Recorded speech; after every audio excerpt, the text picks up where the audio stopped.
ओम उमा महेश्वराय नमः। हमारी YouTube channel पर आप सभी दोस्तों का हार्दिक स्वागत है। एक गरीब ब्राह्मण और मोती झड़ने वाली तुलसी माता की कहानी। एक नगर में एक गरीब ब्राह्मण अपनी पत्नी के साथ रहता था। वो भिक्षा मांगकर अपना जीवन गुजारता और भगवान की पूजा में लगा रहता था।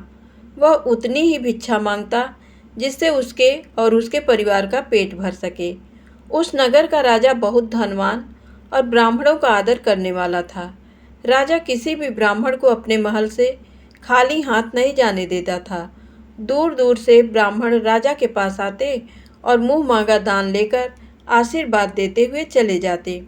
एक दिन ब्राह्मण की पत्नी ने ब्राह्मण से कहा कि दूर दूर के ब्राह्मण राजा से मनचाहा दान लेकर चले जाते हैं और तुम यहाँ के यहाँ एक दिन भी राजा के पास नहीं गए।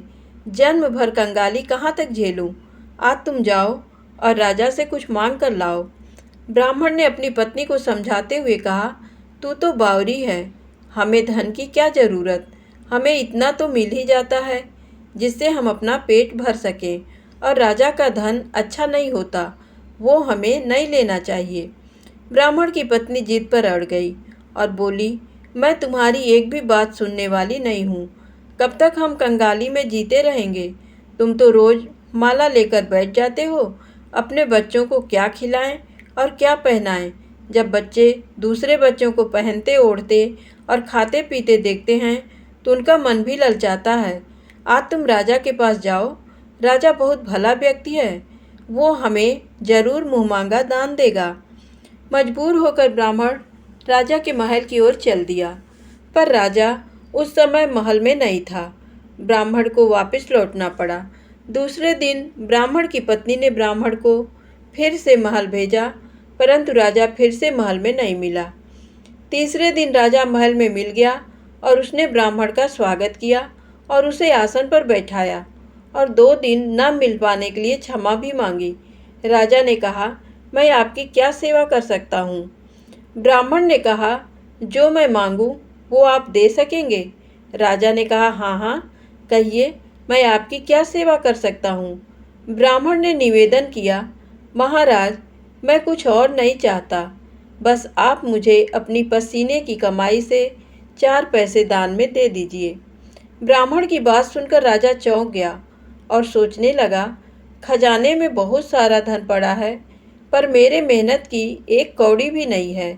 राजा ने ब्राह्मण से कहा, आप मुझे 1 दिन का समय दें, मैं कल आपको आपका मुंह मांगा दान दूंगा। ब्राह्मण को जब खाली हाथ देखा तो पत्नी बोली, क्या हुआ? राजा ने कुछ नहीं दिया? ब्राह्मण बोला, राजा ने कल देने के लिए कहा है। ब्राह्मण की पत्नी सोचने लगी, शायद इन्होंने बहुत सारा धन मांगा होगा और राजा को इसकी व्यवस्था करने में समय लग रहा होगा, इसीलिए कल बुलाया है। दूसरी ओर राजा ने अपने राजसी कपड़े बदलकर फटे पुराने कपड़े पहने और मजदूर जैसा वेश बना लिया। जब राजा की पत्नी ने देखा और कारण पूछा तो राजा ने सब कुछ बताया। रानी बोली, मैं भी आपके साथ चलूँगी। राजा के हाँ कहने पर रानी भी पुरानी साड़ी पहनकर आ गईं। इस प्रकार राजा रानी मजदूरी की तलाश में शहर निकले। लुहारों के मोहल्ले में जाकर राजा ने आवाज़ लगाई, किसी को मजदूर चाहिए, मजदूर। आखिर एक लुहार ने उन्हें बुला लिया जो पहिए पर हाल चढ़ाने की तैयारी कर रहा था। उसने राजा से कहा, देखो, तुम्हें पहले खलात धोंकनी पड़ेगी और जब आग आ जाए उसके बाद घन पीटना होगा। फिर रानी की ओर देखकर कहा, तुम्हें कुएं से पानी लेकर हौदी भरनी पड़ेगी और कोयले वाले घर से कोयला लेकर भट्टी में डालना होगा। तुम दोनों को दिन भर में 2-2 आने मिलेंगे। अगर काम पसंद हो तो बोलो, नहीं तो अपना रास्ता नापो। राजा रानी लुहार के बताए काम को करने लगे। राजा खलात धोंकने लगा, पर उससे काम ठीक से नहीं हो पा रहा था। लुहार नाराज होकर राजा को ठीक से काम करने के लिए कहता। राजा जैसे तैसे अपना काम करने लगा। रानी भी कुएं से पानी भरकर लाने लगी। रानी के हाथ में फफोले पड़ गए। किसी तरह बड़ी कठिनाइयों से उसने पानी का हौद भरा। उसके बाद रानी कोयला लाकर भट्टी में डालने लगी। कोयला भरने से रानी के गोरे हाथ और कपड़े काले हो गए। भट्टी में आग आने पर लुहार ने पांत भट्टी में से निकालकर पहिए पर जमाई और एक घन अपने हाथ में लेकर और एक राजा के हाथ में देकर कहा, देखो बारी बारी से घन इस पर पटकना, हाथ इधर उधर ना होने पाए। राजा जोर जोर से घन पटकने लगा, लेकिन उसका निशाना ठीक नहीं बैठता था। कभी घन हाल पर गिरता तो कभी पहिए पर। मजदूरों का ये हाल देखकर लुहारिन बड़बड़ाती हुई आई और लुहार से कहने लगी, तुमने कहाँ से ये नौसिखिए मजदूर काम पर लगाए हैं? इनसे काम नहीं होगा, ये सबसे मजदूर तुम्हारा सब काम बिगाड़ देंगे। राजा रानी उन दोनों की फटकार सुनते सुनते अपना काम मन लगाकर करते रहे। घन पटकते पटकते राजा का शरीर पसीने से तर हो गया और जोर जोर से सांस चलने लगी। रानी भी पानी भरते भरते और कोयला झोंकते झोंकते थककर चूर हो गई। दोनों ने पूरे दिन बहुत मेहनत की। लुहार ने राजा रानी को 2-2 पैसे दिए, जिसे वो बड़ी खुशी खुशी लेकर महल आ गए। आज उन्हें पता चला कि मेहनत की कमाई कैसी होती है। राजा ने 4 पैसे अलग रख दिए और अगले दिन ब्राह्मण को बुलाकर उसे दे दिए।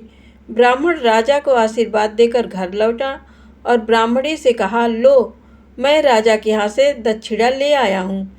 ब्राह्मणी खुश होकर दौड़ती हुई आई, पर जब उसने 4 पैसे देखे तो वो ठिठक कर रह गई और उन्हें दूर फेंक दिया।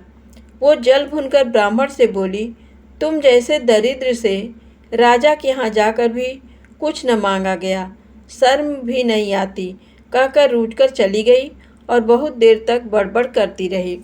ब्राह्मण ने उन 4 पैसों को उठाकर तुलसी घर के पास रख दिया और सोचा जब ब्राह्मणी शांत हो जाएगी तो ज़रूरत पड़ने पर उठा लेगी। परंतु कई दिनों तक पैसे वहीं रखे रहे और फूल बेलपत्र ऊपर से गिरकर मिट्टी में दब गए। ब्राह्मण और ब्राह्मणी दोनों ही उन सिक्कों के बारे में भूल गए। कुछ दिनों बाद तुलसी घर में 4 पौधे उगे। चारों पौधे बहुत सुंदर थे। ये देख ब्राह्मणी रोज उनमें पानी डाल देती। 4 महीने बाद वो पौधे बड़े हो गए और उनमें फूल लगने लगे। फूल सूखने पर इनसे मोती झड़ने लगे। ब्राह्मण और ब्राह्मणी ने कभी मोती नहीं देखे थे। वो समझे कि कोई बीज है। हर रोज कई फूल झड़ते और बहुत मोती पूरे तुलसी घर में बिखर जाते। ब्राह्मणी उन मोतियों को समेटकर घर के एक कोने में डाल देती। इस तरह वहाँ मोतियों का ढेर लग गया। एक दिन एक सब्जी वाली आई। ब्राह्मणी को सब्जी लेनी थी, पर उसके पास पैसे नहीं थे। उसने सब्जी वाली से कहा, क्या तुम इन चमकदार चीज़ों के बदले सब्जी दे सकती हो? सब्जी वाली ने देखा तो वो पहचान गई कि ये तो मोती है। उसने खुशी खुशी ब्राह्मणी को उन मोतियों के बदले उसकी मनपसंद सब्जी दे दी। अब से हर रोज़ ऐसा होने लगा। ब्राह्मणी और सब्जी वाली दोनों खुश थे।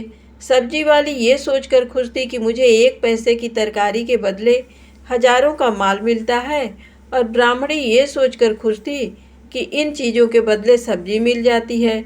इस प्रकार कई महीने बीत गए। उधर राजमहल में कई राजहंस थे जो मोती चुगते थे।